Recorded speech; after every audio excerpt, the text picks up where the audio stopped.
Hello everyone, আজকের ভিডিওটা অনেক ইন্টারেস্টিং এবং আকর্ষণীয় হতে যাচ্ছে। কেননা আজকের পর্বে আপনারা দেখবেন বিশ্বজুড়ে কিছু মানুষের উন্মাদ আচরণ এবং অবাক করা কিছু সৌন্দর্য যা আপনাকে হতভম্ব করে দিবে। তাহলে কথা না বাড়িয়ে চলুন আজকের ভিডিওটি শুরু করা যাক। এত কষ্ট করে ভিডিওটা বানিয়েছি, তাই যারা নতুন আমার চ্যানেলে এসেছেন চ্যানেলটি কষ্ট করে সাবস্ক্রাইব করে দিন। আপনারা এমন অনেক সৌন্দর্যের প্রতিযোগিতা দেখেছেন যেখানে অনেক সুন্দরী মেয়েরা অংশগ্রহণ করে, আর এখন আমি আপনাদের এমন একটি উপজাতির সাথে পরিচয় করিয়ে দিব যাদের সৌন্দর্যের প্রতিযোগিতা মেয়েদের মধ্যকার হয় না, বরং ছেলেদের মধ্যকার হয়। জি হ্যাঁ, এই উপজাতির নাম হচ্ছে দ্য ওয়াদাবি ট্রাইব। এই উপজাতির মধ্যে ছেলেরা সৌন্দর্যের প্রতিদ্বন্দ্বিতা করে থাকে, আর এদের গোষ্ঠীতে মাতৃতন্ত্রের রাজত্ব চলে। নারীরা সংসারে সবকিছু চালায়, অপরদিকে পুরুষেরা শুধুমাত্র মেকআপ করে বেড়ায়। আর প্রতি বছর একবার গাইরওয়াল ফার্টিলিটি ফেস্টিভ্যালে একজন তার জীবনসঙ্গিনী খুঁজে পায়, তাই পুরুষেরা অধিক মেকআপ করে থাকে। তাদের চোখ, ঠোঁট এবং তাদের পোশাকের প্রতিটি রং হাইলাইট করে সেরা মেকআপ করে সেই দিন। বিচারক মহিলা শুধুমাত্র সেই পুরুষের কাঁধেই চাপ দিবে যাকে তার পছন্দ হবে, আর তার সাথে বিবাহ সম্পন্ন করিয়ে দেওয়া হবে। যদি মহিলাটি ইতিমধ্যে বিবাহিত হয়ে থাকে তবে বিজয়ী পুরুষ একটি সীমাহীন সংখ্যা বেছে নিতে পারে, আর তার ইচ্ছা অনুযায়ী তিনি কোন নারীর সাথে পরের মাসে বসবাস করবেন সেটা নিজেই ডিসাইড করতে পারবে। দ্য লং হর্ন মেও নারীরা তাদের সৌন্দর্যের মান বৃদ্ধি করতে তাদের মাথায় একটি 6 কিলোগ্রাম ওজনের হেড ড্রেস পরতে হয়, যা তাদের পূর্বপুরুষদের চুল দিয়ে তৈরি করা হয়েছে। এই লং হর্ন মেও নারীরা যুগ যুগ ধরে তাদের পূর্বপুরুষদের চুল সংগ্রহ করে আসছে। এই চুলগুলো তারা শতাব্দীর পর শতাব্দী ধরে সংগ্রহ করে একটি বিশাল হেডড্রেস তৈরি করে। তারা এই বিশাল হেডড্রেসটি তৈরি করতে উলের থ্রেড এবং লিনেন চুলে যোগ করে, তারপর পশুর শিং বা কাঠের ক্লিপের চারপাশে তা আবৃত করা হয়।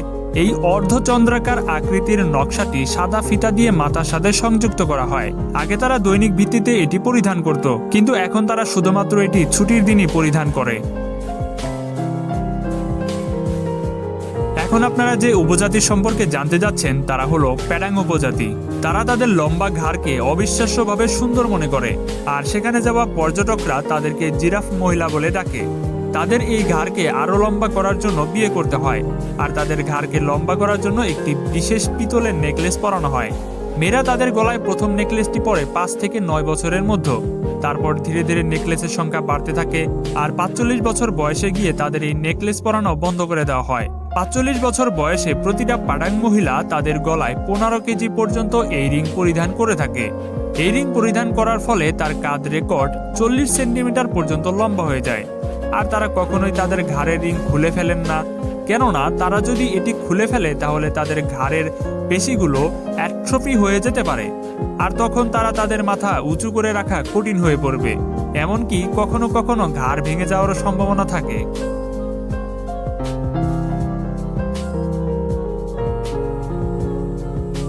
বর্তমানে পুরো বিশ্বেই নিজেকে আকর্ষণীয় দেখানোর জন্য তারা দাঁতগুলো কৃত্রিম উপায়ে সাদা করে থাকে। কিন্তু আপনি এটা জানলে অবাক হবেন, ওহাগারোদের ঐতিহ্য অনুসারীরা এটা মনে করে যে কালো হাসির চেয়ে আর সুন্দর কোনো হাসি হতে পারে না। কয়েক শতাব্দী পূর্বে শুধুমাত্র জাপানের অভিজাতদেরই তাদের কালো দাঁতের সামর্থ্য ছিল, কেননা তারা এটি বিশেষ পেইন্ট ব্যবহার করে দাঁত কালো করত। এটার ফলে যদিও তাদের মুখে প্রচুর পরিমাণে দুর্গন্ধ বের হতো। তাদের ইতিহাস থেকে জানা যায় তাদের পূর্বপুরুষদের আমলে সম্রাটের স্ত্রী এমনটা করতেন। সেই থেকে আজ পর্যন্ত তারাও এমনটা করে আসছেন।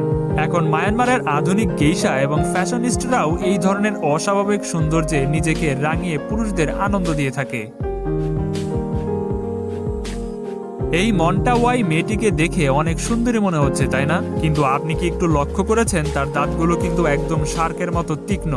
এই উপজাতির সৌন্দর্যের মান এবং একজন পুরুষ গোত্রে যত বেশি প্রভাবশালী হবেন তার স্ত্রী তত বেশি সুন্দরী হওয়া উচিত। তাই তাদের মানুষের দাঁত ছেঁকে নেওয়ার একটা রীতি আছে। এটি সাধারণত পাথর এবং অন্যান্য উন্নত সরঞ্জাম ব্যবহার করে করা হয়। তাদের ভালো মানের কোনো ডেন্টিস্ট এই কাজটি করে না। এটা করে থাকে তাদের উপজাতির মধ্যে কিছু লোকেরা। তারা দাঁতের অতিরিক্ত 2 সাইডের অংশটুকু কেটে ফেলে দেয়, আর তারপর সেটাকে তীক্ষ্ণ করার জন্য কয়েক মিনিট ধরে ঘষতে থাকে। এটি দেখে তো ভাই আমারই দাঁত ব্যথা শুরু হয়ে গেছে। আমি বুঝি না তারা দাঁত ব্যথা কিভাবে সহ্য করে। এখন দেখুন নামিবিয়ার হিম্বা উপজাতি মেয়েদের, যারা আফ্রিকার সবচেয়ে সুন্দর বলে বিবেচিত হয়। এমনকি তারা কয়েক মাস পর্যন্ত গোসলও করে না, কেননা তারা মনে করে গোসল করলে তাদের চুল নষ্ট হয়ে যাবে। তাই তারা আচাইয়ার থেকে তাদের বিখ্যাত ড্রেডলক তৈরি করে তৈরি হওয়া পেস্ট তারা ধুলোর মতো গেরুয়া পিষে একটি মাটির দুধ এবং উদ্ভিজ্জ তেলের সাথে মিশ্রিত করে এবং ছাগলের লোম সৌন্দর্যের জন্য প্রান্তের সাথে সংযুক্ত করে থাকে। এই পেস্টগুলো তারা যে শুধুমাত্র তাদের চুলে প্রয়োগ করে তা কিন্তু নয়, পাশাপাশি তারা পুরো শরীরে এটি ব্যবহার করে থাকে। তাই তাদের পুরো শরীরই একদম চকচকে লাল আভা দেখা যায়।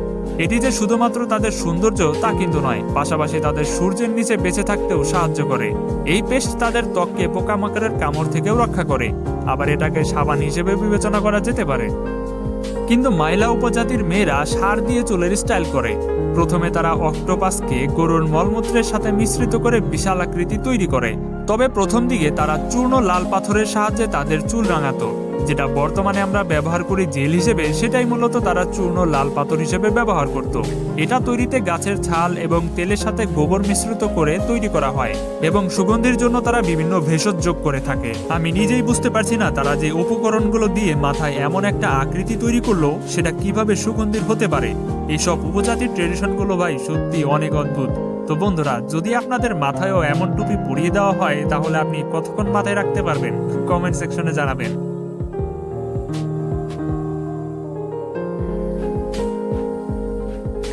কিছু কিছু লোক আছে যাদের মুখে শরীরে কোথাও যদি অবাঞ্ছিত দাগ তৈরি হয় সেটার জন্য তারা অনেক লজ্জিত হয়।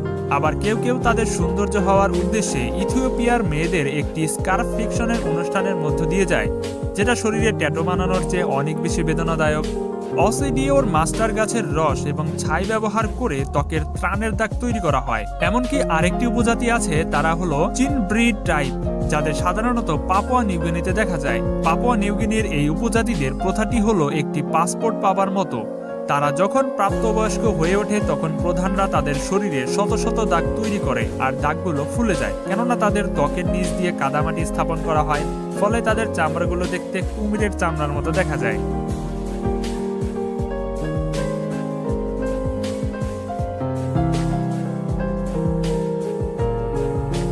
আপনি কি আপনার দাঁত দিয়ে জাপানি মেয়েদের ইমপ্রেস করতে চান? তাহলে আপনাকে আপনার ধনুবর্ধনী দাঁত সরিয়ে ফেলতে হবে, কেননা জাপানের এই মেয়েরা আঁকাবাঁকা দাঁতের জন্য পাগল। একে ইয়াব টিথ বলা হয়ে থাকে। আসলে এই ইয়াব টিথ নিয়ে যখন মেয়েরা হাসি দেয় তখন তাদের দেখতে আসলে একটু অন্যরকম কিউট লাগে, আর তারা এটাও মনে করে যে তাদের এই আঁকাবাঁকা দাঁতের জন্য তাদেরকে দেখতে অনেকটা ইয়াং লাগে। জাপানি ছেলেরা বলে ইয়াব টিথ ওয়ালা মেয়েদের দেখতে অনেকটাই বিড়ালের মুখের মতো দেখা যায়। যদি আপনার দাঁত অধিক পরিমাণে সোজা হয়ে থাকে তাহলে জাপানের একদল ডেন্টিস্টরা এটাকে বাঁকা করে দিতে পারবে, আর এটা করার জন্য আপনাকে $390 খরচ করতে হবে। মানে বুঝতে পারছেন, আমরা ডাক্তারের কাছে যাই বাঁকা দাঁত সোজা করার জন্য, আর জাপানের এই মেয়েরা যায় সোজা দাঁতকে বাঁকা করার জন্য। আপনাদের এই বিষয়টা কেমন লাগলো কমেন্টে জানাবেন। এখন দেখুন ভারতের ব্লক বা সম্প্রদায়ের বাসিন্দাদের জীবন। এই সম্প্রদায়ের মানুষেরা তাদের মাথায় ফুলের তোড়া পরেন এবং তাদের গায়ে পরনে কাপড় পুরো দেহকে আবৃত করে ঝুলে থাকে। এমনকি পাশাপাশি তারা বাইরে কাজ করে এবং পরিবার পরিচালনা করে থাকে। আর তারা তাদের শরীরে এমন সাজসজ্জা করে যা দেখলেই তো আমাদের অসহ্য লাগে। বুঝি না এরা এগুলো পরে কিভাবে কাজ করে।